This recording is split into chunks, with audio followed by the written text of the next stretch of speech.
하나님 말씀 보시겠습니다. 하나님 말씀 디모데전서 2장 11절부터 15절까지 말씀 보시겠습니다.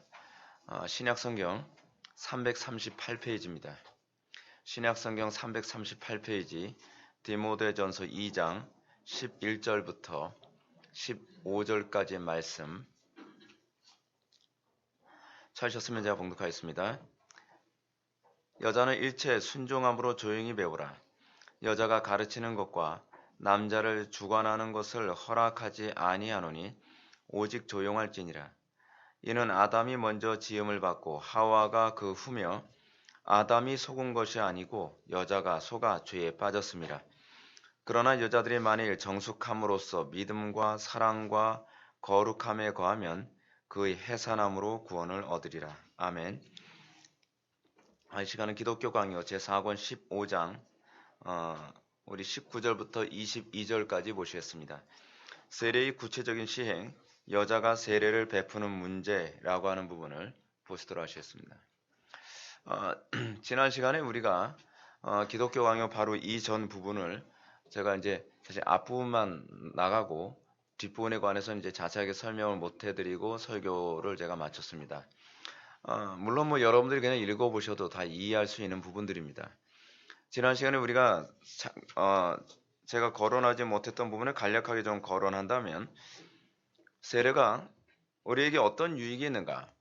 세례가 어떤 식으로 우리에게 유익을 주는가? 세례의 형식 또는 세례의 예식 자체가 어떤 신비한 힘이 있다거나 세례의 예식 자체가 어떤 종교적인 능력이 있다고 생각하는 것은 전적인 가톨릭적인 오류입니다. 세례나 성찬 같은 성례가 우리에게 경건의 유익을 주고 우리의 믿음을 견고하게 할 때에는 항상 세례와 성찬에 대한 분명한 이해가 전제되어야만 합니다. 특히 세례는 우리에게 무엇을 얘기하는 것이냐 하면 우리가 회개하고 내가 이제는 그리스도만을 위해 살겠습니다. 옛사람은 장사 지내고 이제는 새 사람으로 살겠습니다 라는 고백으로 세례를 받는 것입니다. 그러므로 우리가 지난 사도행전 강해 때도 여러분들이 보았던 것처럼 세례는 한 사람이 거듭났을 때 받는 것이 아니라 이 신앙 고백을 동의하고 내가 일평생 이 방향으로 살겠습니다 라고 하는 신앙 고백을 근거로 하여 세례를 받게 됩니다. 그래서 우리는 일평생 세례를 받고 난 이후에는 세례의 정신에 충실한 삶을 살아가기 위해 우리는 끊임없이 전쟁을 시작하게 됩니다. 우리는 끊임없이 육체의 소욕과 그리고 환경의 도전과 수많은 유혹과의 싸움에서 우리는 끊임없이 자기를 부인하고 우리가 예수 그리스도의 뒤만 따르겠노라고 하는 이 고백의 투쟁의 삶 속에 놓이게 됩니다. 그래서 세례에 관해서 세례는 우리의 믿음을 확증해 주는 것이라 했습니다. 세례가 우리에게 믿음을 준다는 개념이 아니라 우리가 가지고 있는 신앙 고백을 확증해 줘서 우리가 그 믿음, 이 신앙 고백의 방향성을 견고하게 해주는 거죠. 그것이 바로 세례가 우리에게 주는 개념입니다. 그래서 15절에서 큰 타이틀이 뭡니까? 믿음을 굳게 하고 확증하게 하고 우리의 고백을 상징하는 세례라는 제목으로 내용이 이렇게 기록되어 있습니다. 그래서 이 세례를 통해서 넷째 줄을 내려가면 380페이지입니다. 15절 넷째 줄을 내려가면 곧 서약을 통해서 더 큰 확신을 갖고자 하는 것이다. 세례를 우리가 받는데 세례는 일종의 서약과 같은 것입니다. 그래서 이 서약을 통하여서 우리가 큰 확신을 갖게 되는 것이다. 칼빈이 그렇게 얘기합니다. 16절로 넘어가서 세례의 가치는 그 시행자에 있는 것이 아니다 라고 얘기합니다. 세례의 가치는 그 시행자가 별로 경건하지 못하다 해서 세례의 가치가 떨어진다거나 세례의 능력이 떨어지는 것은 아닙니다. 간혹 여러분들은 이렇게 세례를 받은 사람들이 많이 있습니다. 도대체 세례가 뭔지도 모르고 교회에서 그냥 세례를 받아야 된다고 하니까 떠밀리다시피 세례를 받은 사람들도 굉장히 많이 있을 것입니다. 그 대표적인 케이스가 이제 진중 세례가 그런 케이스라서 저는 진중 세례를 별로 이렇게 좋아하진 않습니다. 그래서 우리 교단에서도 진중 세례 하는데 그 지원금 좀 보내달라 그러면 저는 절대로 안 보냅니다. 신앙을 망치는 거죠.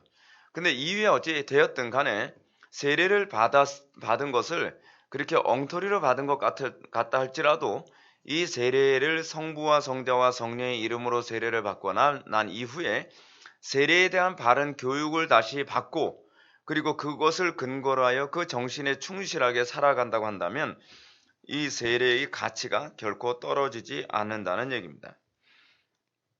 또한 17절로 넘어갑시다. 회개가 지연된다 해도 세례가 무효화되는 것은 아님 이라고 하는 부분 한번 보겠습니다. 세례가 강조하는 가장 중요한 핵심이 무엇이냐면 날마다 우리는 회개하는 삶을 살아가는다는 표와 인으로서 우리가 세례를 받는 것입니다. 회개에 대해서 다시 한번 분명하게 제가 정의를 내린다고 한다면 회개란 마음과 목적의 방향을 돌이키는 것입니다. 근데 돌이키는데 어느 쪽으로 돌이키느냐가 중요한 문제라 그랬죠. 돌이켰다고 해서 또는 우리의 행위가 바뀌었다고 해서 내가 변화됐다 또는 내가 구원받았다라고 이렇게 단정 짓기는 상당히 좀 문제가 있다 그랬습니다. 왜냐하면 우리는 예수님을 믿지 않고서도 얼마든지 행동과 어떤 태도가 달라질 수 있기 때문에 그렇습니다. 중요한 것은 그 행동과 태도가 어떤 원리와 어떤 방향으로 바뀌게 되었느냐가 중요한 것이죠. 예수 그리스도 때문에 우리가 거룩한 삶을 살게 됐다는 것과 나의 구원을 받기 위해 거룩한 삶을 받게 됐다는 것은 별개의 문제입니다. 그죠? 전자는 복음이 얘기하는 바고 후자는 율법주의가 얘기하는 바입니다. 가톨릭적입니다. 많은 사람들이 천국에 가기 위해서 행동을 바꾸는 행위가 구원이라고 생각하는 경향이 상당히 많이 있습니다. 그렇지 않습니다. 그 사람에게는 여전히 그리스도가 소중하지 않습니다. 그 사람은 여전히 인생의 목적이 그리스도이기 때문에 그런 행동을 하게 된 것이 아닙니다. 사도 바울이 고린도전서 15장인가요? 거기서 얘기했던 것처럼 무릇 그리스도를 사랑하지 않는 자는 저주를 받을지어다 라고 얘기했습니다. 우리의 모든 행위는 그리스도를 사랑하기 때문에 달라진 것이어야만 합니다. 그리고 그리스도를 사랑하지 않는다고 한다면 우리는 근본적인 변화는 나타나지 않습니다. 항상 우리의 마음속 중심에서 점검해야 될 것은 내가 진정으로 그리스도를 사랑하고 있느냐에 관한 문제입니다. 제가 복음을 깨달아가면 깨달을수록 점점 느끼는 것이 무엇이냐면 참 이렇습니다. 교인들을 움직이는 가장 쉬운 방법은 그리스도를 사랑해서가 아니라 자기를 사랑해서 움직이게 만들어야 움직입니다. 그것이 오늘날 한국 교회의 모습입니다. 그러니까 사람들이 여러분들이 구원받으려면 이렇게 하십시오. 그럼 움직입니다. 그러나 여러분들이 그리스도를 사랑한다면 이렇게 하십시오. 그러면 안 움직입니다. 신기하죠? 왜 그럴까요? 사실은 모든 사고의 구조가 자기중심적이기 때문에 그렇습니다. 내가 구원을 받기 위해서라면 신천지처럼 악랄하게 살아갈 수도 있습니다. 신천지를 능가할 만큼 열심으로 교회에 봉사할 수 있습니다. 근데 그것은 전적으로 나를 위해서입니다. 모든 행동의 동기가 나를 위해서가 아니라 그리스도를 위하여 그래야만 합니다. 사도 바울이 얘기하는 것처럼 우리는 먹든지 마시든지 무엇을 하든지 하나님의 영광을 위하여 하는 것이 나와야만 합니다. 우리에게 나오는 모든 거룩한 행위, 선한 행위는 소위 그리스도를 사랑하는 그 사랑으로 역사하는 힘으로 나오는 것이어야만 합니다. 사도 바울이 아니죠. 예수님께서 그런 말씀하셨죠. 바리새인들이나 서기관들이 계속 예수님을 핍박하니까 예수님이 이런 말씀하시죠. 너희 마음속에 나를 사랑함이 없도다. 그리고 너희들이 입술로는 하나님을 존경하지만 마음으로서는 멀도다. 이것이 오늘날 기독교의 문제입니다. 우리는 입술로는 하나님의 영광을 위하여 살아야 된다라고 얘기합니다. 우리는 입술로는 거룩해야 된다고 얘기합니다. 우리가 입술로는 율법을 높입니다. 우리가 입술로는 신앙생활의 중요성을 얼마든지 다른 사람들에게 가르치고 얘기하기도 합니다. 바리새인들은 마치 그 누구보다 율법을 사랑하는 사람인 것처럼 사람들에게 보였고 그렇게 가르쳤습니다. 근데 그들의 문제는 그들의 마음속에 하나님을 공경함, 하나님을 사랑함이 없다는 것이 문제입니다. 오늘날 이 시대에서 우리 기독교인들이 가장 점검해야 되는 것은 나의 모든 삶의 중심에 그리스도를 사랑함이 있느냐를 점검해 봐야만 합니다. 물론 여러분들이 그리스도를 사랑하면 인생살이가 그때서부터 고달파지게 됩니다. 그리스도를 사랑하면 세상에서 역주행하듯이 살아갈 수밖에 없습니다. 특히 오늘날 우리가 살아가는 시대는 그렇습니다. 하나부터 10까지 모든 것을 다 거부하듯이 살아가야만 합니다. 이 땅의 모든 것들은 우리로 하여금 육체의 정욕과 안목의 정욕과 이생의 자랑을 채우는 것들로 가득하기 때문에 그렇습니다. 쉬운 일이 아닙니다. 하여간 어쨌든 우리는 회개가 지연된다 해도 세례가 무효화된 것은 아님이라고 하는 이 부분은 이 사람이 세례를 받았는데 아무런 변화가 없다 해서 세례가 무효화되는 것이 아니라는 것입니다. 이 세례의 가치는 여전히 그 사람에게 존중합니다. 여전히 이 세례는 그 사람에게 메시지를 전달하고 있습니다. 너의 삶은 옛사람을 장사 지내고 새로운 삶을 살아가야 돼. 세례가 가지고 있는 특징이 뭔지 아십니까? 세례는 묘한 특징을 가지고 있습니다. 제가 언젠가도 세례에 관해서 유아세례 가르칠 때 그런 말씀을 드렸는데, 여러분 불교의 기와장에다가 자기 이름 써놨다고 해서 나 절로 다시 돌아가야 되는데 그런 사람 없습니다. 불교 믿다가 다른 종교로 개종을 해도요, 내가 절간 그 기와장에다가 내가 내 이름 적어놨기 때문에 안 돌아가면 큰일 나 이런 생각 안 합니다. 근데 신기하게요, 세례를 받은 사람은 교회를 안 다니면서도 자기가 기독교인이라고 생각을 합니다. 그리고 자기가 교회로 다시 돌아가지 않으면 안 될 거다라는 생각을 자꾸 갖게 됩니다. 근데 그게 바로 세례가 가지고 있는 힘입니다. 세례는요, 끊임없이 우리를 자극하게 만듭니다. 내가 하나님의 자녀로 내가 세례받았는데, 자기가 불교를 믿어도 세례받은 사람은 그것이 끊임없이 내면에 자극을 합니다. 그래서 이 사람이 회개하지 않았다 해서 이 세례의 효력이 없어지는 것은 아닙니다. 그리고 바울이 제세례를 시행했다는 논지는 없다라고 하는 부분 제가 지난번에 설명을 했었나요? 바울이 제세례를 한 것처럼 보여주는 부분이 하나 있죠. 뭐냐면 에베소 맞나요? 사도행전 19장 2절에 보게 되면 그 형제가 에베소 형제였나? 그 제자들이었나요? 한번 봅시다. 갑자기 떠오르지 않네요. 사도행전 19장 2절부터 7절에 나오는 얘기인데, 맞죠? 네. 에베소에서 온 제자들, 이 에베소에서 온 제자들에게 바울이 그렇게 얘기하지 않았습니까? 너희가 무슨 세례를 받았느냐? 라고 물으니까 우리가 요한의 세례만 받았다. 그러니까 바울이 뭐라 얘기합니까? 4절 보면, 19장 4절 보면, 바울이 이르되 요한이 회개의 세례를 베풀며 백성에게 말하되 내 뒤에 오시는 이를 믿으라 하였으니 이는 곧 예수라 하거늘. 그리고 나서 그들이 듣고 주 예수의 이름으로 세례를 받으니, 그래서 주 예수의 이름으로 세례를 받았다라고 하는 것은 또다시 제세례를 받았다는 얘기가 아닙니다. 물세례 받았다는 얘기가 아니에요. 뭘 받았다는 거죠? 6절에 나오죠.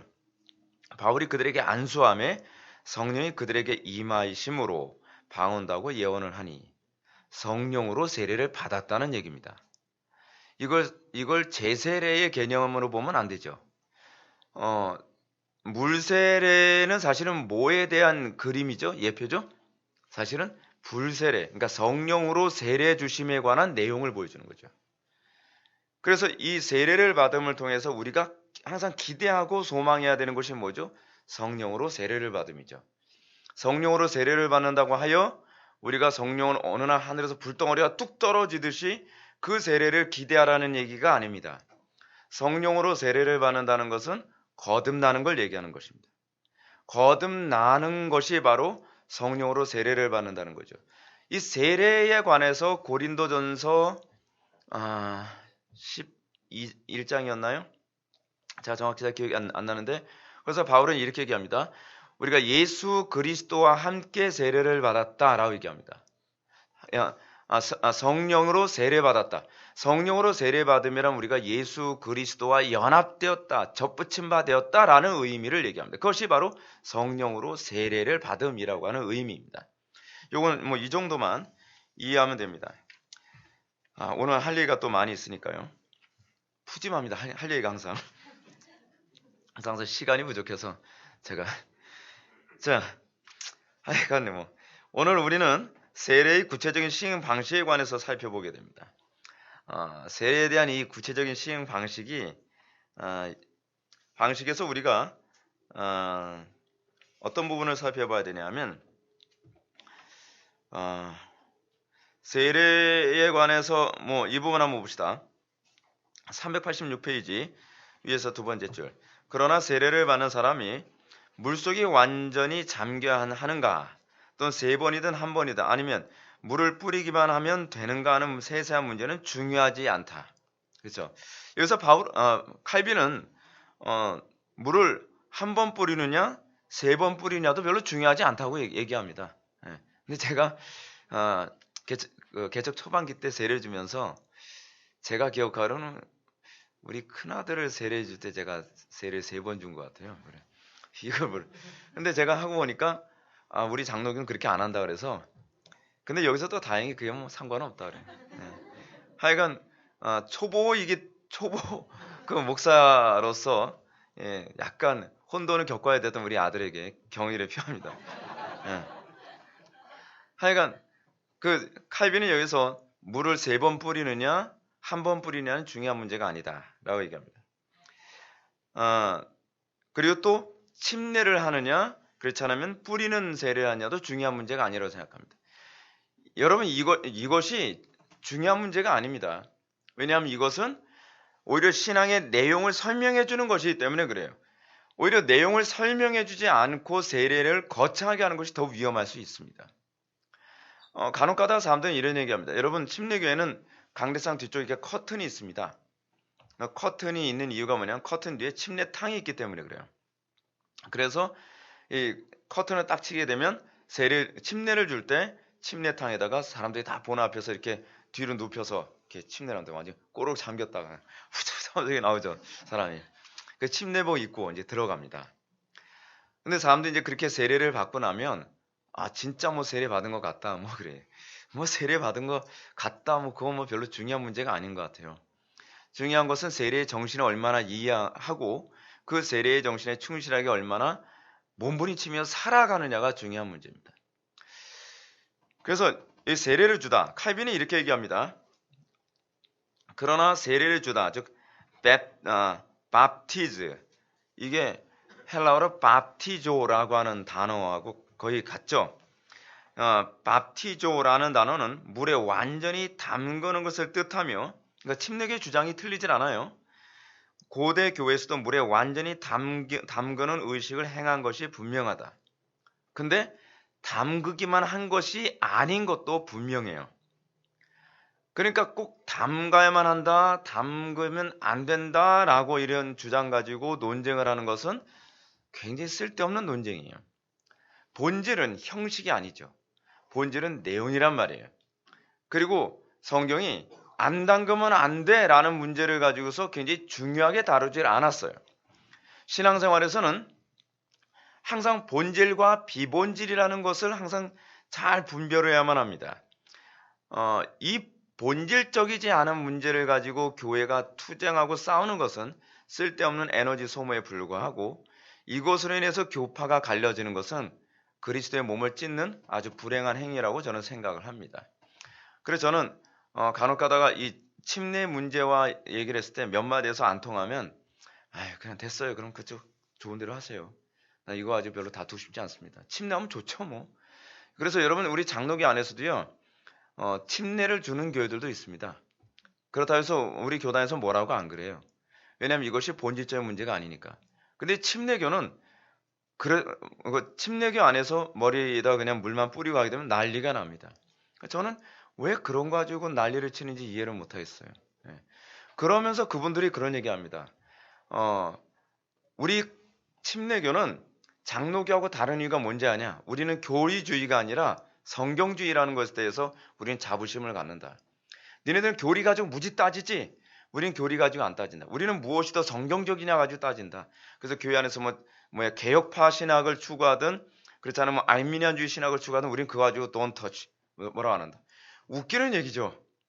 진짜 본질은 교리거든요. 근데 세례 가지고 목에 핏대 세우는 것은 더 심각한 문제 아닙니까? 예?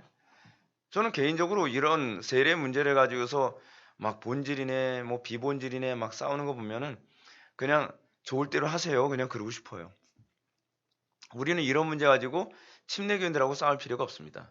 그분들이 침례를 하면 좋아요. 상관없어요. 예. 아주 푹 담가도 상관없습니다. 예.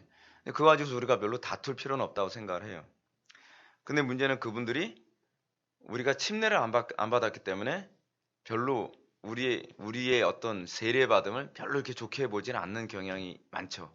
근데 참 그건 쓸데없는 우월감입니다. 우월의식. 볼까요? 20절, 세례는 개인이 사사로 행할 것이 아님. 이 부분은 간단하게 짚고 넘어갑시다. 세례는요, 평신도가 하면 안 됩니다. 세례는 항상 목사에게만 부여된 것입니다. 한번 봅시다. 또한 여기서 개인들이 사사로의 세례를 시행하는 것이 잘못된 것이라는 점을 아는 것이 합당하다. 왜냐하면 성찬과 더불어 세례도 교회의 사역의 한 기능이기 때문이다. 그리스도께서는 남자든 여자든 그 어떤 사람에게도 세례를 주라고 명하시지 않고 그가 사도로 지정하신 그 사람들에게 그 명령을 주셨다라고 얘기합니다. 그래서 세례는 하나님께서 그 규정하신 사람들만 세례를 주도록 그렇게 되어 있습니다. 근데 가톨릭은 그렇지 않습니다. 가톨릭은요, 상황에 따라서는 평신도가 세례를 줘도 된다고 합니다. 왜냐하면 그게 세례가 구원의 조건이기 때문에 그래요. 그러니까 예를 들어서 어떤 사람이 다 죽어가요. 근데 그 지역에 신부가 오려면 몇 시간이 걸려요. 그럴 경우에 신부가 올 때까지 기다릴 수 없죠. 왜냐하면 세례가 구원의 조건이니까. 그럼 어떻게 해요? 죄송합니다. 신부님이 오실 수 없기 때문에 제가 대신 세례를 드리겠습니다. 그래서 일단은 천국에 보내고 봐야 되는 거예요. 이게 진짜 코미디 같죠? 그 교리가 사람을 그렇게 코미디로 만들어요. 옛날에 여러분들 걸프전 보셨습니까? 걸프전 때 미군들이 전쟁 때 언제 죽을지 모른다는 그 공포심 때문에 수많은 그 가톨릭 신자들이 신부에게 세례를 받으려고 막 줄을 쓴 적이 있었습니다. 그러면서 사람들은 그렇게 생각합니다. 자, 이제 세례를 받았으니 이제 죽어도 천당은 가겠네? 그러면서 여러분, 그래서 로마 가톨릭이 이방 종교적이라는 거예요.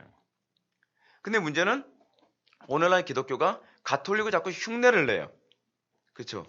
우리는 어떤 식으로 흉내를 내죠? 자, 전쟁 때 언제 죽을지 모르니까 영접기도 합시다. 여러분, 영접기도로 사람들에게 심리적 편안함은 줄 수 있을지 모르겠는데 영접기도를 통해서 그들이 진짜 그리스도를 영접할 기회를 박탈시키는 굉장히 교활하고 사악한 방법이란 걸 알고 계십니까? 내가 영접기도를 했기 때문에 난 구원을 받을 것이다 라고 한 안도감을 갖는 자가 정말 진지하게 그리스도를 영접하려 할까요? 안 하겠죠. 왜냐하면 영접기도를 했기 때문에 난 이미 천국 갈 거라고 생각을 하는데 어떻게 진지하게 그리스도를 붙들겠냔 말입니다. 그래서 저는 영적 기도야말로 사단이 만든 아주 교활한 걸작품이라고 저는 생각을 합니다. 영적 기도는요, 면죄부처럼 돈도 안 들어요. 이게 얼마나 사악합니까? 예수를 믿는다는 건요, 정말 진지하게 그리스도를 붙들므로써 예수를 믿는 겁니다. 제가 누누이 말씀드리지만 정말 심각하고 그리고 간절하게 그리스도를 붙드는 경험이 없이 여러분 구원받는 법은 존재하지 않습니다.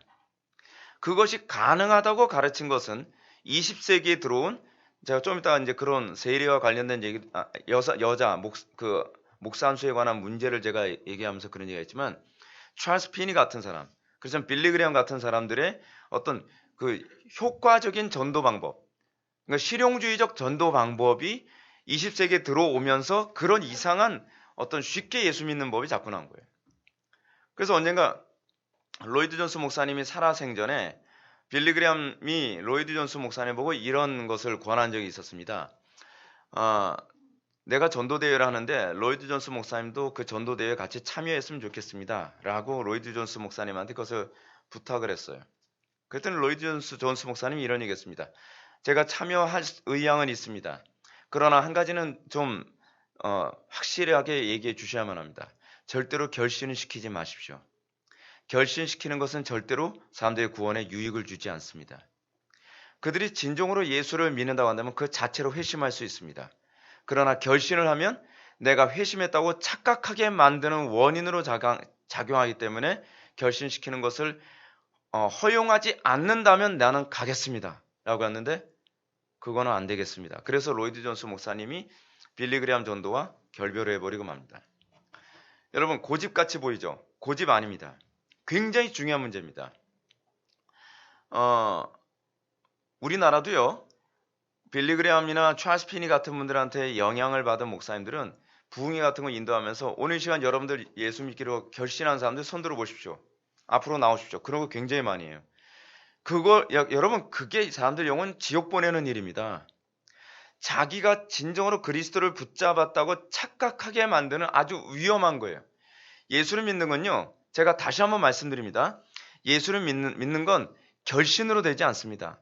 결단으로 되는 게 아니에요. 예수를 믿는다는 것은 말씀에 붙잡히는 것입니다.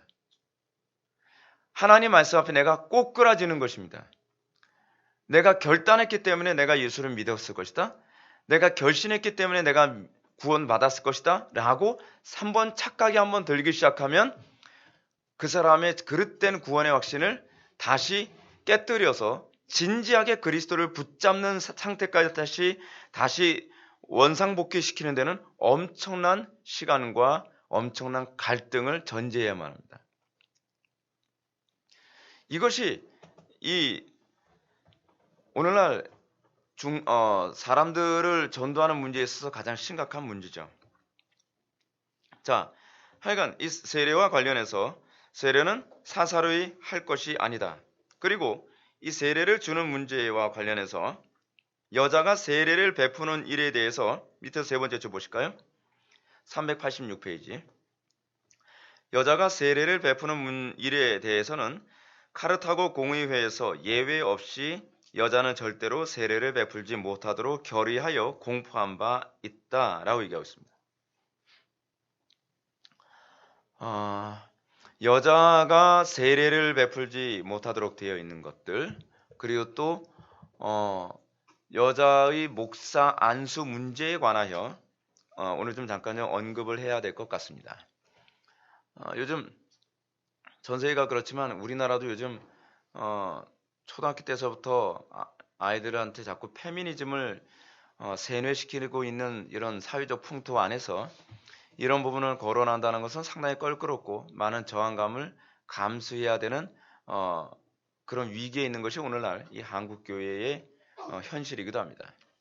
특히 여자 목사 안수 문제는 합동측 안에서 이 논쟁이 아주 심하게 일어난 적도 있었습니다. 그러니까 목회와 신학이라고 하는 신학 잡지 안에서 이게 이제 2004년 10월 달에 이제 나온 목회와 신학인데 이 목회와 신학에서 여성 목사 안수 문제 허용과 관련하여 서창원 교수와 김세원 박사가 굉장히 그 몇 달 동안 대립을 해서 계속 글을 올리고 논쟁하고 그랬던 일이 있었습니다.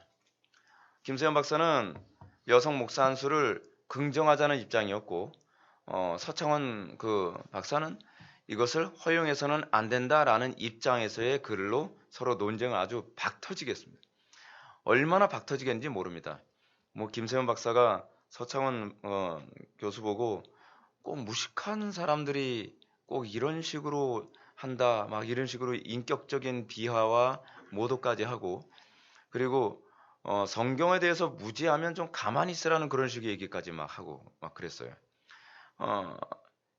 이 서창원 박사 같은 경우에도 김세원 박사하고 논쟁을 하는데 김세원 박사의 논지에 관해서 많은 공격을 했는데 그럴 수밖에 없었던 것이 오늘 우리가 살펴봤던 데살로니가 전서에 여자는 교회에서 뭐 잠잠하라 뭐 이런 부분들 있잖아요. 이 디모데전서 2장에 나오는 12절 여자가 가르치는 것과 남자를 주관하는 것을 허락지 아니하노니 오직 조용할지니라 뭐 이런 얘기들, 이런 얘기에 관해서 김세현 박사가 이 유교의 마지막 보루로서 성경을 자꾸 사용하고 있다 뭐 이런 식으로 공격을 하고, 그리고 이 본문이 사본학적으로 불안정한 본문인데 이 사본학도 제대로 모르는 목사들이나 그 교수들이 자꾸 이 본문 가지고 여자들 목사 한 수 주면 안 된다 이런 데 자꾸 이용하고 있다고 이렇게 공격을 했어요. 근데 여러분 그런 발언이 얼마나 위험한 발언인지 아십니까? 자기가 가지고 있는 신학적 논리와 안 맞는 부분은 사본학적으로 불안정하다.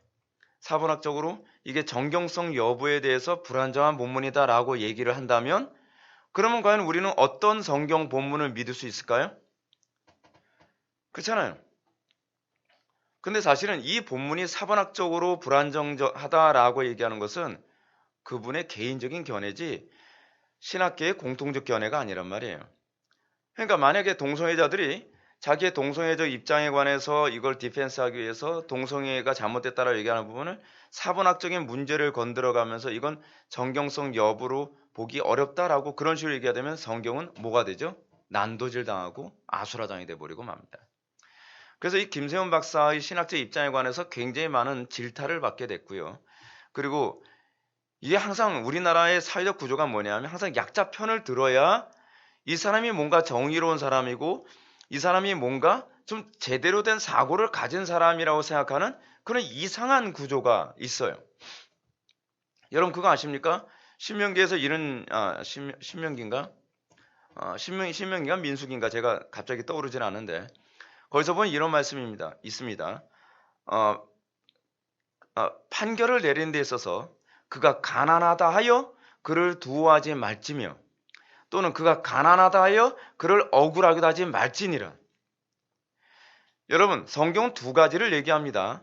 가난하기 때문에 권력을 가진 사람이 그 사람을 두어하는 것도 죄지만 권력을 가진 사람이 가난한 사람을 보호하기 위해서 잘못했음에도 불구하고 그 사람을 편들어주는 것도 잘못하는 거라고 얘기하고 있습니다.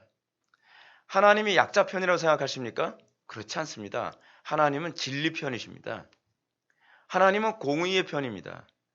근데 우리나라 사회는 어떻죠? 우리나라에서는 약자가 뭘 잘못해도 약자 편에서 약자를 두어해야 그 사람이 뭔가 의식이 있는 사람인 것처럼 취급하죠. 근데 여러분 그렇게 보면 안 돼요. 약자도 잘못할 수 있어요. 강자만 잘못하는 게 아닙니다. 특히 민주주의 사회 안에서는요. 특히 교회 안에서 기독교인들은 이것이 옳았느냐 또는 틀렸느냐에 관한 문제가 더 중요한 문제지 누구 편을 드느냐가 더 중요한 문제가 아닙니다. 이번에 아이들과 좋은 영화를 한 편 봤었습니다. 2009년에 개봉을 했었던 거라든가 2009년에 있었던 비행기 추락 사고였던가 그 제목이 뭐였죠? 허드슨 강의 기적이라고 하는 영화. 셸리 허드슨 강의 기적. 제가 한번 여러분 보세요. 아주 괜찮은 영화예요. 근데 그 셸리라고 하는 비행기 조종사가 있었는데 그 비행기 조종사가 기장입니다. 근데 그 기장이 비행기를 몰고 공항에서 그 활주로에서 이렇게 올라갔는데 올라가서 어느 정도 궤도에 딱 올라서자마자 새 때가 날아오는 바람에 엔진이 두 개가 동시에 꺼져 버립니다. 근데 이거를 회항을 해서 다시 착륙을 하자니 여건상 안 될 거. 자기가 가지고 있는 비행 경험상 그분이 42년을 비행기를 조종했다 그러거든요. 근데 자기 경험상 회항을 해서 활주로에 착륙하기에는 무리가 있어 보이고 이걸 어떻게 이 비행기 안에 있는 155명의 승객들을 다 살릴 수 있을까라고 고민을 합니다. 그런 가운데 다 모든 사람들이 반대하지만 자기가 봤을 때 이것이 가장 현명하고 올바른 판단이다라고 판단해서 허드슨강에 그냥 불시착을 합니다. 근데 놀랍게요. 이거 실제로 있었던 일이거든요. 근데 155명이 다 살았어요. 그래서 미국에서 난리가 났어요. 영웅이 된 거예요. 야, 이 사람 훌륭한 사람이다. 근데 미국 안에서 그 항공사라든지 그런 데에서는 입장이 달라요. 155명을 살린 건 훌륭하다. 그러나 방법이 옳았느냐는 별개의 문제다라는 거예요. 여러분, 저는 그게 기독교 정신이라고 생각을 합니다. 우리나라는 어떻죠? 결과가 좋았으면 과정은 다 덮어버리죠. 결과가 좋았으면 과정이 잘못돼도 괜찮아. 결국 다 살았잖아. 근데 그 문제가 아니잖아요, 여러분. 신앙은요, 제가 신앙에 관해서 누누이 말씀드리지만 신앙은요, 과정 자체가 예배입니다. 그러니까 그 셸리라고 하는 사람을 불러다가 청문회를 합니다. 당신의 방법이 옳았는가에 관해서 면밀하게 검토해보자. 왜냐하면 이 부분이 결과가 좋았기 때문에 과정을 덮어버리면 나중에 어떤 문제가 발생하죠? 다른 사람도 그 방법을 사용해서 엄청나게 많은 인명피해를 일으킬 수 있다고 보는 거예요.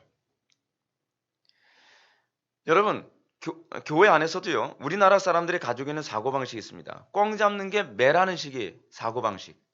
어떤 식으로든지 예배당 크게 하고, 어떤 식으로든지 많은 사람 전도해 왔고, 어떤 식으로든지 천국 많이 원했으면 수단과 방법은 어떻게 하든지 그건 중요한 문제가 아니라고 생각해요. 그건 다 어떻게 돼요? 다 덮어지는 거예요. 그건 옳지 않습니다.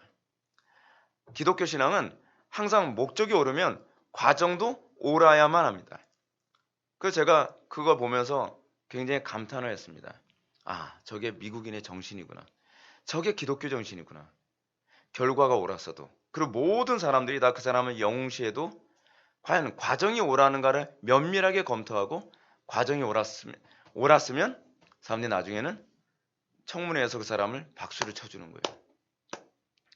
그리고 청문회장에서 그 대표되는 여자가 그 시뮬레이션 다 검사해보고 나서 그 사람이 옳았다는 게 딱 판결이 나니까 이런 얘기합니다. 기장님, 마지막 결론을 내리겠습니다. 이번에 이 사건은 기장님이었기 때문에 가능했다고 봅니다. 존경합니다. 라고 그 박수를 쳐주니까 기장이 이런 말을 합니다. 아닙니다. 이 사건이 가능할 수 있었던 것은 제 옆에 있었던 부기장과 그리고 다른 여러 승무원들 그리고 승객들 그리고 그 구조에 참여했던 수많은 해경들, 민간인들 그 사람들이 해낸 일입니다. 그 사람들이 존경스럽습니다. 모든 영광을 그 사람들한테 다 돌려요. 그 겸손함 그리고 그 책임감. 이러니까 미국이라고 하는 거대한 나라가 굴러가는구나 라는 생각이 드는 겁니다. 저 그거 보면서요, 세월호 다시 떠올리게 됐거든요. 그 기장은요, 비행기가 허드슨강에 딱 불시착하고 나서 물이 막 들어오는데 일단은 사람들을 다 내보내요. 차분하게 다 내보냅니다. 그리고 주변에는 자기 부기장 그리고 승무원들 다 내보내요. 그래서 물이 계속 들어와서 무릎 있는 데까지 물이 차 들어가는데 기장님 빨리 나오세요 빨리 나오세요 그러는데 잠깐 있어봐. 그래서 비행기 그 어둠컴컴한 비행기 맨 뒤에까지 가가지고서 애기라도 하나 거기 있으면 어떡하나 해서 두루 다 들춰보는 거예요. 하나씩 다 차분하게 다 들춰보고 그러나 다시 조종석으로 와서 중요한 서류 다 일일이 챙기고 그러고 나서 두리번 하면서 내가 뭐 놓친 거 없나 차분하게 딱 챙기고 난 다음에 그 다음에 나오는 거예요. 아, 우리나라 세월호 너무 다르지 않습니까? 여러분, 그게 기독교입니다. 기독교 정신이 아직 살아있는 미국이라고 하는 나라가 정말 여러분, 전 그 모습 보면서 이런 생각을 했어요. 이게 타이타닉호에서 나타난 그 정신이 여전히 살아있구나라는 거예요. 우리나라 사람들에게는 별로 기대하기 상당히 어려운 모습이죠. 우리나라 정치계 보십시오.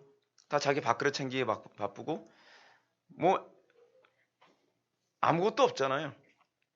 그 왜 그러냐면 기독교 정신이 사라졌기 때문에 그래요. 기독교 정신이 살아있을 때 우리나라도 저랬습니다. 근데 기독교 정신이 무너지고 나니까 지금 안타까운 모습을 보이고 있는 거죠. 자, 이게 어쨌든 여성 목사 안수 문제와 관련해서 몇 가지 좀 생각해 봅시다. 여성 목사 안수가요, 예전부터 있었던 문제가 아닙니다.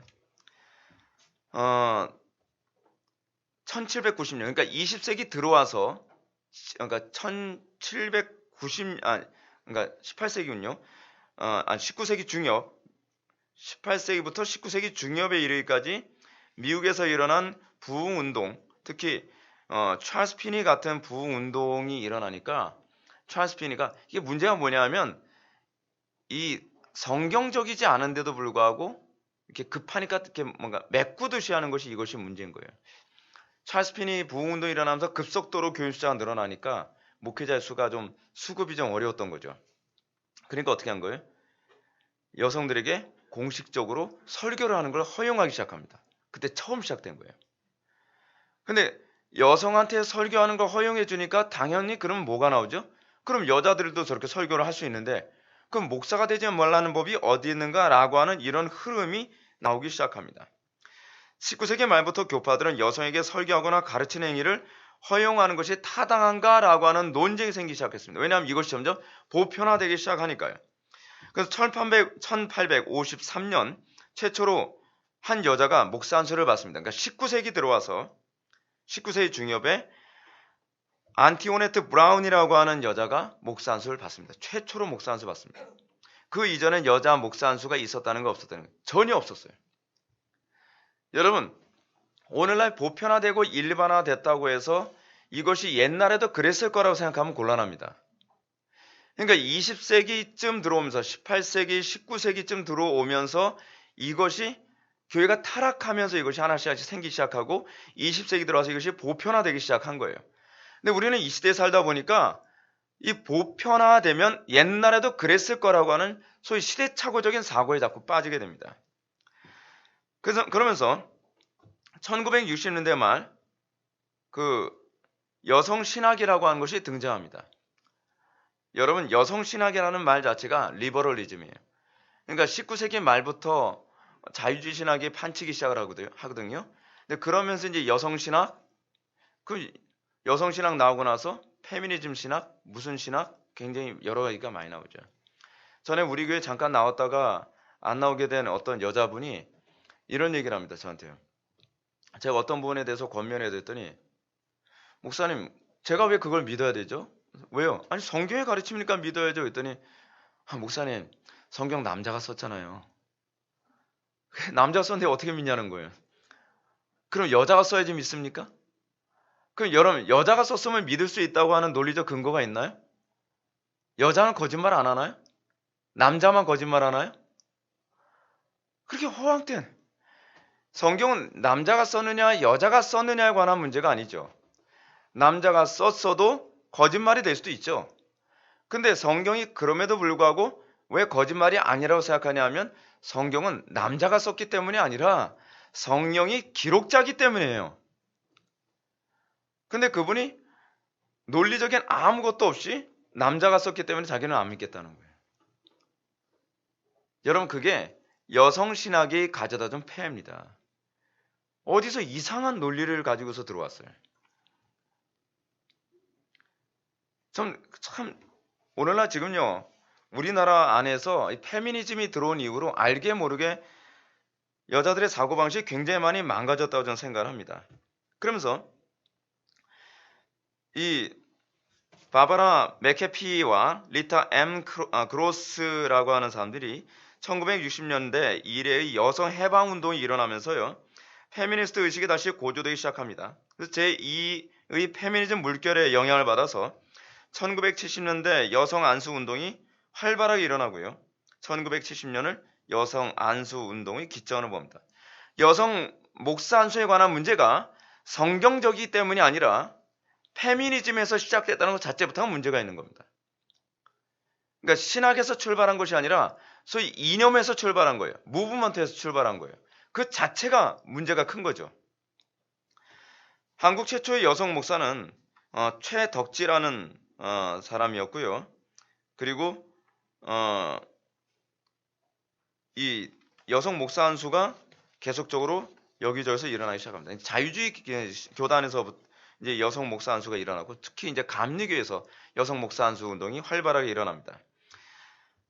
그리고 장로교에서는요, 기장에서 이제 여성 목사 안수 제도가 이제 시작됩니다. 1977년 11월에 경기노회에서 양정신이 1호 여성 목사로 안수받게 됩니다.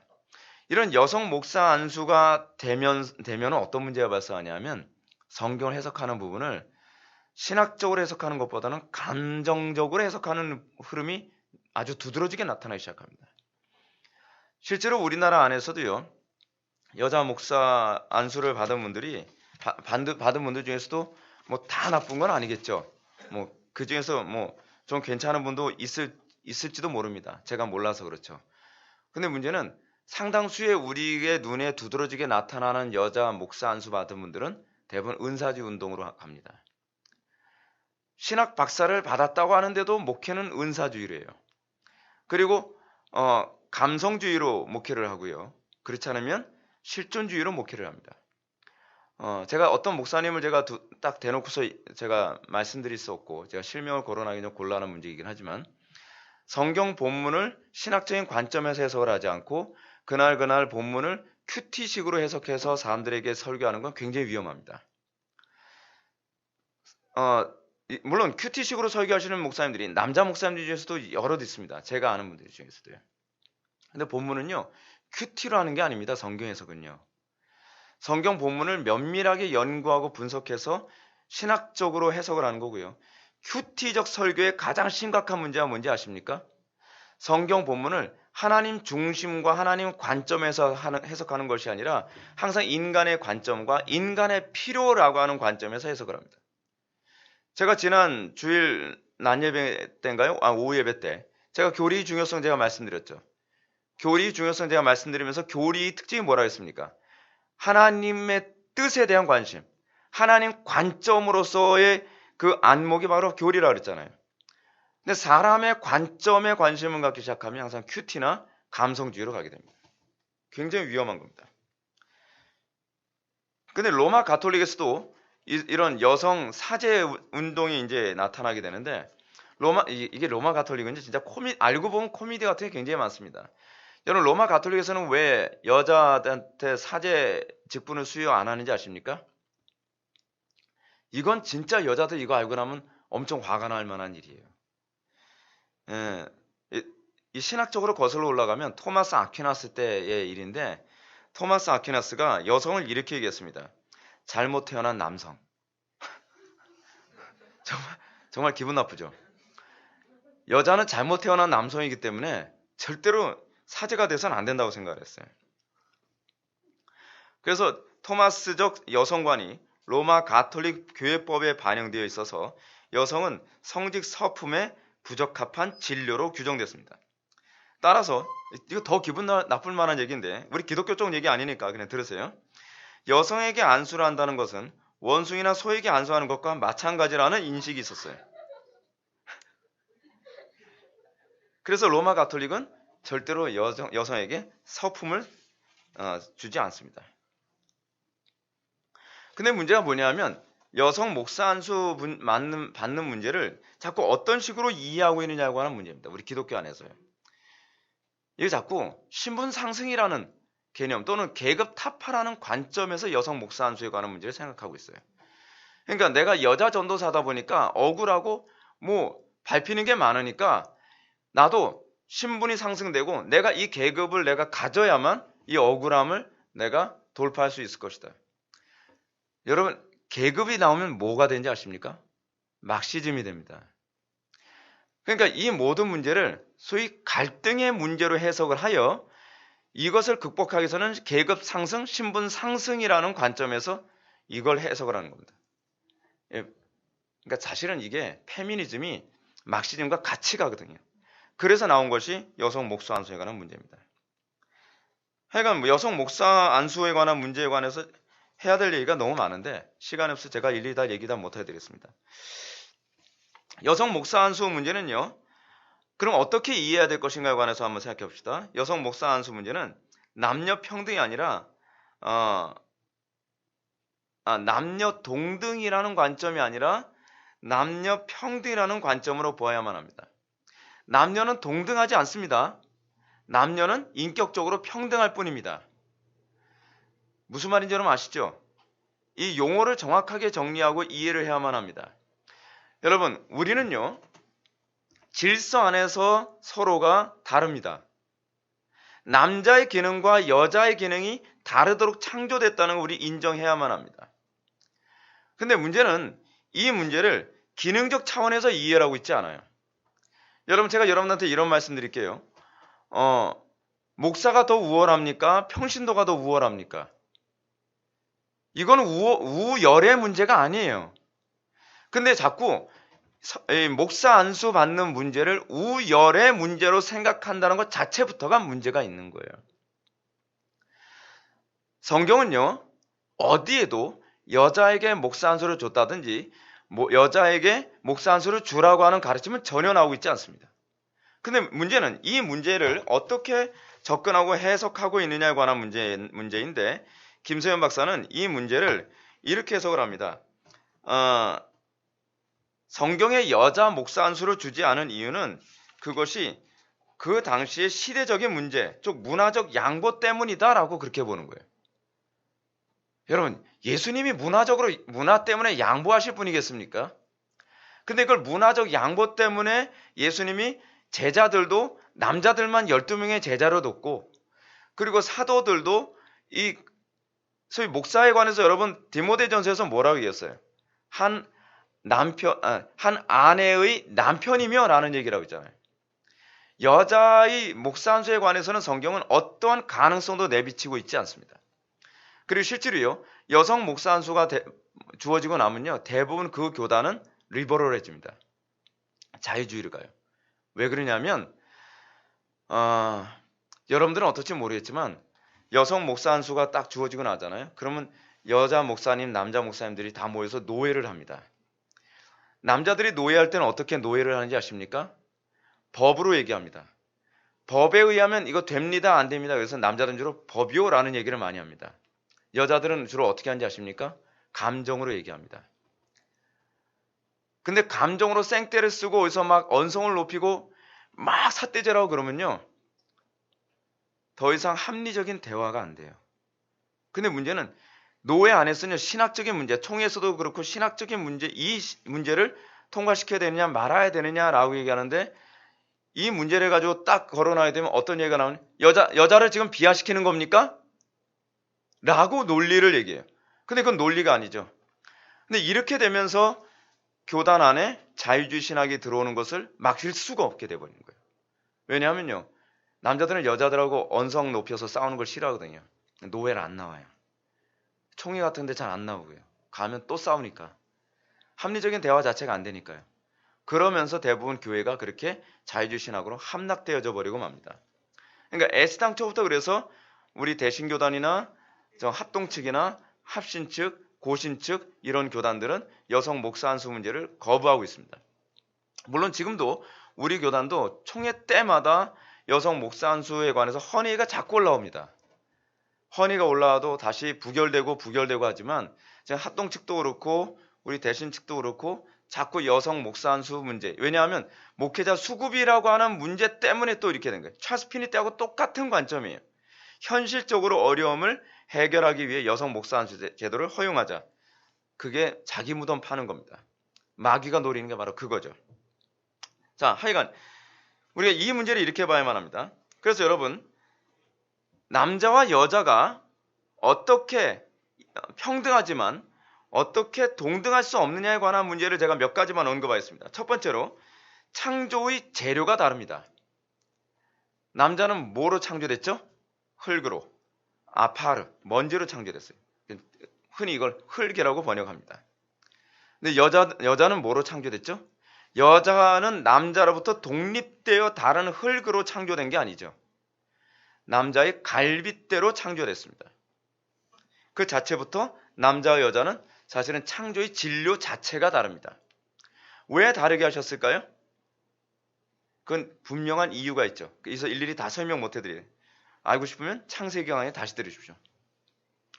두 번째로 하나님은 아담과 말씀하셨고 하와는 아담으로부터 하나님의 말씀을 들었습니다. 이것이 하나님의 창조 원리입니다. 이 원리가 오늘 본문에도 나옵니다. 12절 여자가 가르치는 것과 남자를 주관하는 것을 허락하지 아니하노니 오직 조용할지니라. 이는 아담이 먼저 지음을 받고 하와가 그 후며 뭐 이런 얘기가 나옵니다. 그래서 여자들은 어떻게 해요? 남자에게 들으라 뭐 이런 얘기가 나오고 있죠. 자, 그리고 세 번째로 바울은 남자가 여자에게서 나오지 않았고 여자가 남자에게서 나왔다라고 얘기하고 있습니다. 닭이 먼저입니까? 아니면 달걀이 먼저입니까? 여러분 우리 집에서는 이 얘기를 했는데요. 성경으로 가면 굉장히 쉽습니다. 뭐 그게 그거 아닌가요? 아니에요. 닭이 먼저예요. 하나님께서는 알을 창조하지 않으셨습니다. 하나님은 닭을 창조하고 그 다음에 알이 그 닭에 의해서 나오게 하셨죠. 남자가 먼저입니까? 여자가 먼저입니까? 하나님께서 태초에 천지를 창조하셨느니라 라고 하는 부분을 부정해버리면 뭐 남자가 여자에게서 나오고 여자가 남자에게서 나오는 거 아닌가요? 라고 이렇게 얘기하겠죠. 근데 성경적으로 보면 그렇지 않습니다. 하나님께서는 남자를 먼저 창조하시고 남자에게서 여자가 나오게 하셨습니다. 이것이 신학적 원리입니다. 그것이 하나님께서 정해놓으신 질서라는 얘기예요. 네 번째로 여자의 머리는 남자이고 남자의 머리는 하나님이시라는 개념입니다. 문제는 우리는 이런 얘기를 꺼내게 되면 항상 페미니즘이라고 하는 피해의식이 먼저 우리 속에서 거부감을 느끼게 만들어요. 근데 여러분 그거 아십니까? 페미니즘이 나오기 이전의 모든 그 이전의 기독교인들은 복음을 들을 때 이 부분이 합리적이라고 들었습니다. 근데 페미니즘이 들어오면서 피해의식 때문에 합리적으로 사고하지 못하게 만들었어요. 여러분 피해의식은 굉장히 위험한 겁니다. 피해의식이 들어오면 합리성 여부가 머릿속에서 무너져 버리고 맙니다. 왜냐하면 나는 피해를 입었기 때문에 그 타당성 여부를 난 받아들일 수 없다라고 생각을 하는 거예요. 자, 그럼 우리가 이것과 관련해서 오늘 본문 한번 봅시다. 12절부터 여자는 일체 순종함으로 조용히 배우라. 오늘날 페미니즘이 보편화되어진 상황에서는 굉장히 거부감이 있는 부분입니다. 여자는 남자에게 조용히 배우라. 근데 여러분 이건요 항상 어떤 전제가 많이 내포되어 있습니다. 그것이 뭐냐면 남자가 경건한 것이 전제되어야만 합니다. 남편과 아내가 이 경건 안에서 무장이 돼 있어야 돼요. 남자가 경건하지 않은데 일체 조용히 남자에게 배울 수가 없죠. 배울 게 없는데. 자, 근데 남자가 경건하고 남자가 신앙에 바로 서 있다고 한다면 여자는 배우는 데 힘써야 된다는 거예요. 남편에게. 12절 보면 여자가 가르치는 것과 남자를 주관하는 것을 허락하지 아니하노니 오직 조용할지니라. 페미니스트들은 아주 파버리고 싶은 성경 구절이 이 부분입니다. 이 부분을 파면요 뒷부분까지 같이 파지기 때문에 제 거로는 4장 1절부터 3절까지 같이 파져요. 이렇게 파면 안 돼요. 여러분 지금 조크예요, 조크. 네. 여자가 가르치는 것과 남자를 주관하는 것. 이게 무슨 얘기냐면 목사직을 얘기하는 겁니다. 목사직. 즉 교회에서 공식적으로 가르치는 행위를 말하는 겁니다. 여자가 예를 들어서 교사하면 안 된다 그런 얘기 아닙니다. 여자가 자녀들을 가르치는 거 하면 안 된다 그런 얘기 아니에요. 여자가 교회 안에서도 어떤 가르치는 직분 또는 뭐 교사의 직분 이런 거 해도 되죠. 근데 여기서 금하는 것은 목사직을 금하는 걸 얘기하는 거예요. 공식적으로 가르치는 위치에 있는 거. 그러면서 오직 조용히 할지니라 라고 얘기합니다. 그래서 여러분 가르치는 것, 뭘 얘기하는죠? 설교. 그리고 주관하는 것, 뭐죠? 목회를 얘기하는 거예요. 그래서 우리는 뭐라고 얘기합니까? 목회자라고 주로 얘기하죠. 설교자라고도 얘기하고요. 그러면서 그럼 왜 그래야만 하느냐? 왜 이렇게 부당하고 편협하게 바울이 가르치냐? 그 이유를 이렇게 얘기합니다. 이는 아담이 먼저 지음을 받고 하와가 그 후기 때문이다라고 해요. 무슨 얘기죠? 우열의 문제가 아니라 질서의 문제이기 때문에 그러는 거예요. 여러분, 이 문제는 굉장히 중요한 문제입니다. 여러분, 제가 언젠가도 여러분한테 이런 말씀 드렸죠. 교회에서 평등이 먼저입니까? 질서가 먼저입니까? 질서가 먼저죠. 근데 우리나라 사회는 지금 어떻게 가고 있죠? 사회가 좌경화되어져 갈수록 질서보다는 뭘 먼저 내세우죠? 평등을 먼저 내세요. 근데요, 묘하죠? 평등을 내세우면 질서가 다 무너집니다. 인류 역사상 항상 평등을 먼저 얘기하고 나서 질서가 존재했던 적은 없습니다. 근데 신기하게 질서를 존중하면 평등이 뒤따라옵니다. 그것이 성경의 원리입니다. 가정 안에서도요, 남녀 평등 외우면 그 집은 콩가루가 됩니다. 가정 안에서는 질서가 우선입니다. 자녀들과 부모와의 관계 안에서도 질서가 먼저입니다.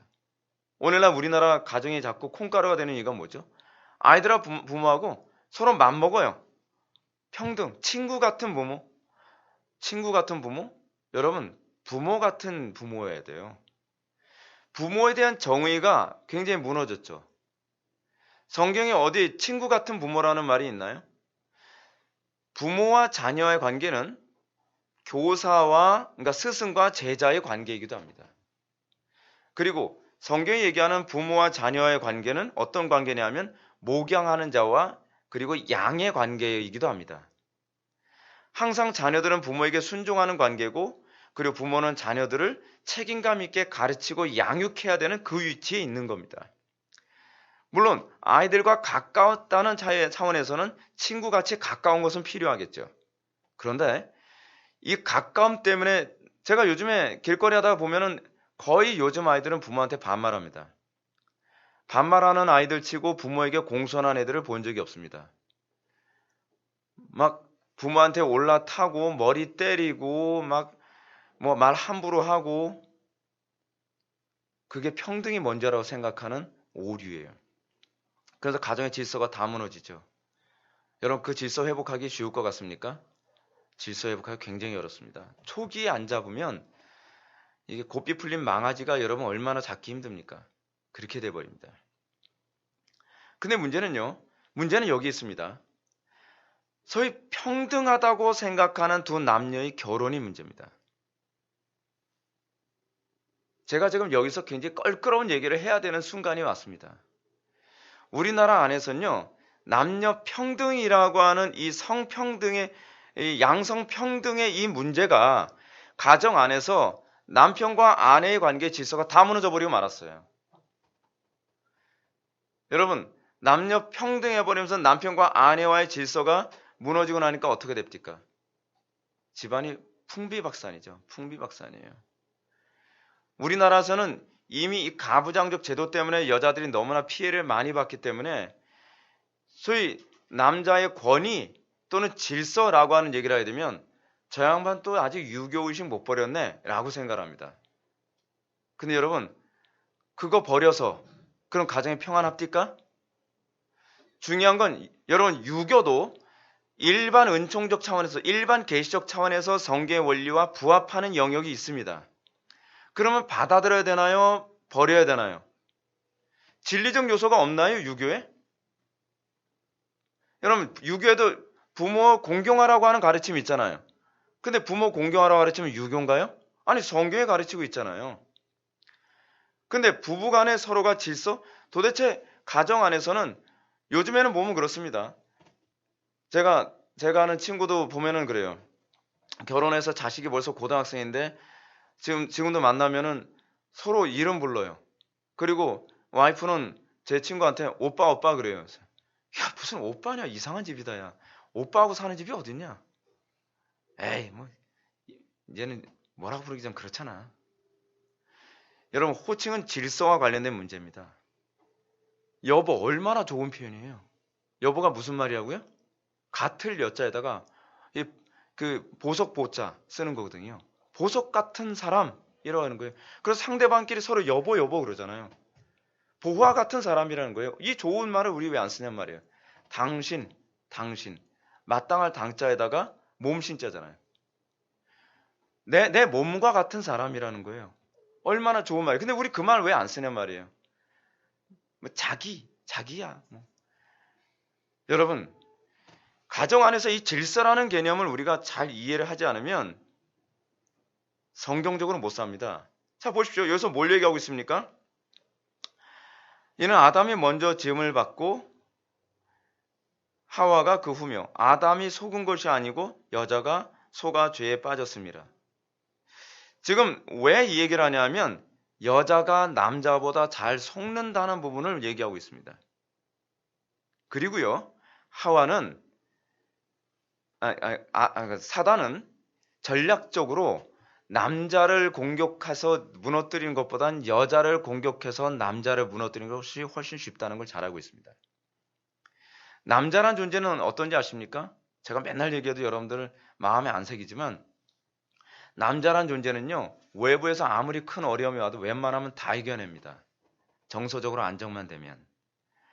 근데 남자라는 존재는 여자가 뒤에서 제대로 받쳐주지 않으면 그냥 한순간에 내려앉는 게 남자입니다. 아담은 타락하지 않은 본성을 가진 존재였음에도 불구하고 하와가 옆에서 찔러대니까 그냥 무너지잖아요. 뱀은 절대로 아담에게 직접 와서 미혹 안 합니다. 왜냐하면 남자들은 좀 고지식하거든요. 그래서 제가 항상 자녀 교육 양육 얘기할 때 부부관계에서 부부관계에 관해서 꼭 얘기합니다. 남편은 어떤 존재 같다고요? 마치 타이어와 같은 존재예요. 여자는 어떤 존재와 같아요? 튜브와 같은 존재입니다. 튜브 자체는 부드럽죠. 힘도 별로 없는 것 같아요. 근데 그 튜브가 타이어 속에 들어가서 공기를 빵빵하게 채워주면 그 타이어는요, 아무리 거친 그 산악이라도 다 다닐 수 있습니다. 근데 튜브에 공기가 빠지면 어떻게 되는지 아세요? 그 단단한 타이어가 그냥 찢어집니다. 그게 남자와 여자와의 관계예요. 교회 안에서 제가 왜 여자들을 굉장히 중요시 여기는지 아십니까? 교회 안에서 여자가 여자로서의 역할을 제대로 감당 못하면 교회는 한순간에 다 무너져요. 아무리 남자가 신앙이 좋은 것 같아도요, 여자가 옆에서 엉뚱한 말 자꾸 막 찔러 넣기 시작하면 그 남자 신앙 무너지는 건 하루아침이에요. 근데 남자가 아무리 온달 같아도 여자가 뒤에서 내조 잘해주고 기도 열심히 하고 막 말씀으로 권면하고 그러면요, 남자가 교회에서 장로 됩니다. 온달이 장군 되듯이요. 같은 장자네. 여러분, 여자의 역할이 얼마나 중요한지 아셔야만 합니다. 그래서 저는요, 한국 사회나 한국 교회를 보면서 이게 큰일 났다 싶은 게, 여러분, 나라가 타락할 땐, 여러분, 누가 타락할 때 나라가 타락한지 아십니까? 여자예요. 남자는 본성적으로 짐승 같거든요. 유혹에 약해요. 근데 여자들은 안 그렇잖아요. 근데 여자들이 성도덕적으로 문란해지기 시작하잖아요. 그러면 그 사회의 정체성은 완전히 바닥을 친다는 거예요. 근데 우리나라는 지금 남자들도 문제지만 여자들도 성적인 문란함이요, 지금 장난이 아니에요. 입에 담을 수 없을 정도예요. 제가 새로운 사실을 알게 될 때마다 경악을 할 정도니까요. 근데 제가 경악하면 주변에서 그런 얘기, 그거는 약과야 라고 해요. 아니, 이게 약과면 도대체 어디까지 가고 있다는 거예요, 도대체. 그러니까 여자들이 바로 서야 교회의 미래가 있어요. 그래서 여러분들 딸들 교육 잘 시키십시오. 여러분들의 딸들이 한국 사회의 미래고 한국 교회의 미래입니다.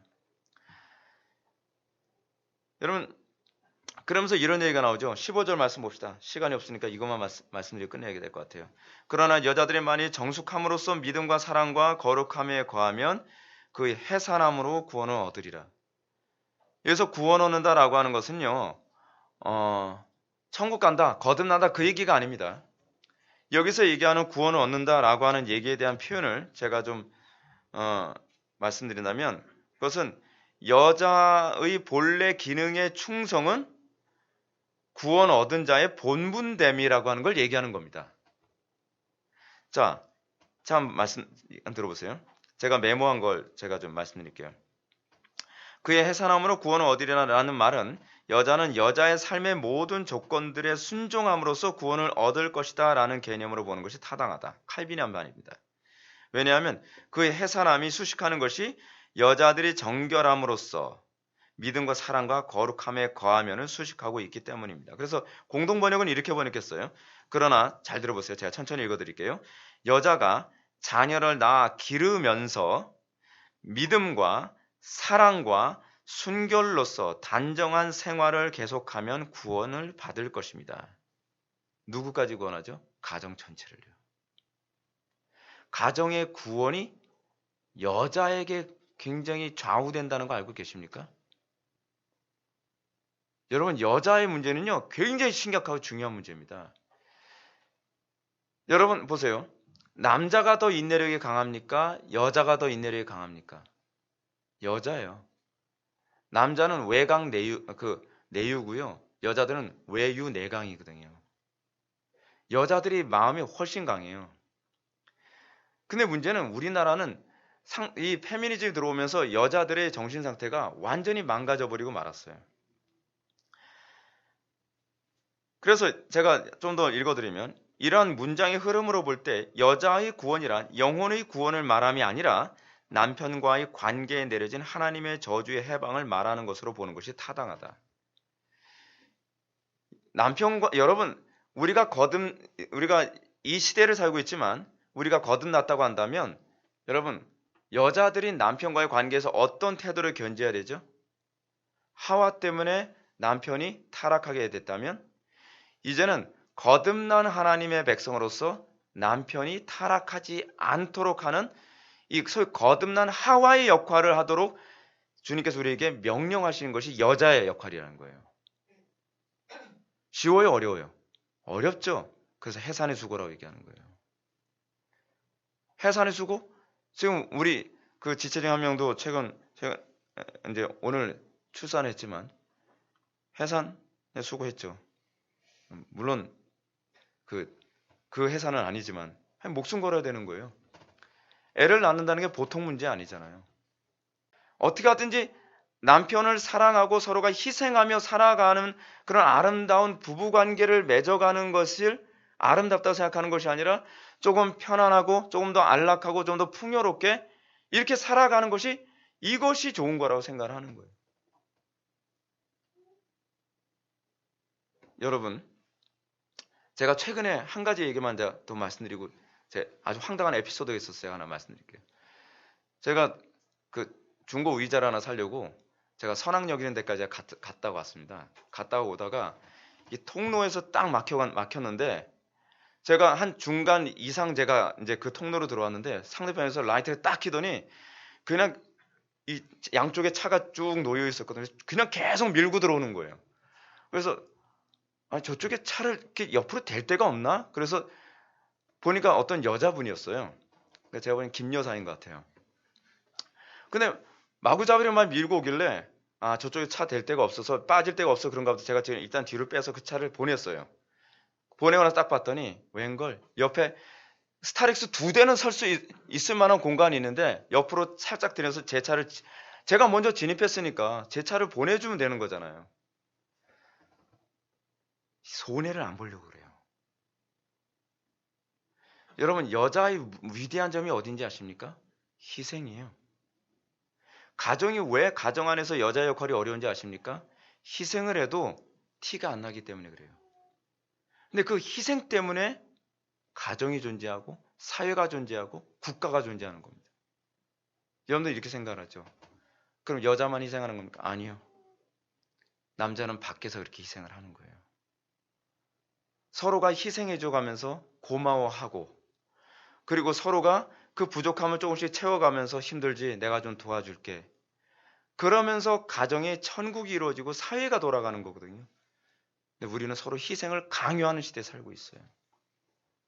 그래서 이혼이 급증하는 거예요.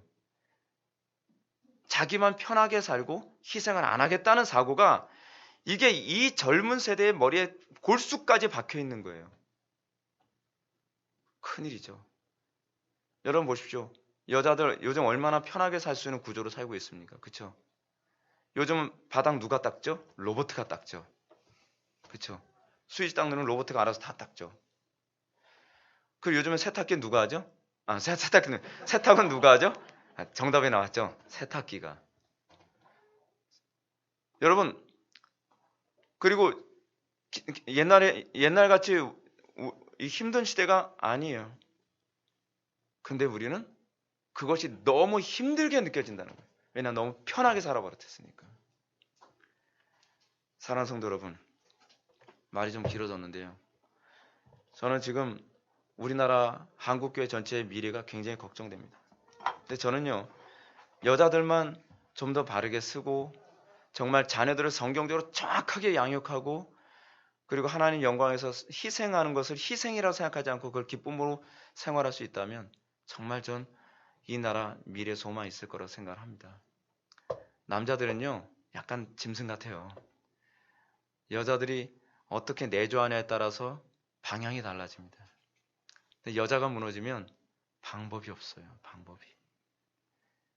여자가 사실은 그 부분에서 내조를 통해서 엄청난 일을 해내는 거거든요. 이 시대가 여성 목사 한 수 얘기하다가 여기까지 나왔는데 우리가 정말 여성의 위치에 대해서 다시 한번 교회 안에서 여성의 위치에 대해서 잘 다시 한번 묵상하면서 나를 위해서 나의 행복을 위해서 살려고 하지 마시고 하나님의 영광을 위해서 하나님을 기쁘시게 해드린 것이 무엇인지라고 여러분 생각을 한다면 제가 오늘 얘기하는 것이 여성을 폄하한다든지 여성에게 너무 많은 희생을 요구한다라는 그런 관점으로 이해되진 않을 겁니다. 우리 그리스도인은요, 신앙의 목표는 십자가입니다. 편하게 사는 게 아니에요. 날마다 자기를 부인하고 희생하며 자기 몸을 하나님이 기뻐하시는 거룩한 sacrifice, 이 제물로 드리면서 살아가는 것이 이게 기독교입니다. 그리고 여자들은 그렇게 삶으로써 구원을 얻게 될 것입니다. 기도하시겠습니다. 사랑이 많으신 하나님, 우리가 오늘 이 시간 세례와 또 여성 목사 안수 문제와 관련해서 우리가 살펴보았습니다. 아버지 하나님, 우리가 이 말씀을 마음에 새기고 우리가 하나님의 영광을 위해서 어떤 길을 가야 되고 어떤 선택을 해야 될지를 심각하게 고민할 수 있도록 은혜 베풀어 주옵소서.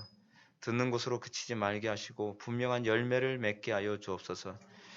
예수님의 거룩하신 이름으로 기도올옵나이다. 아멘.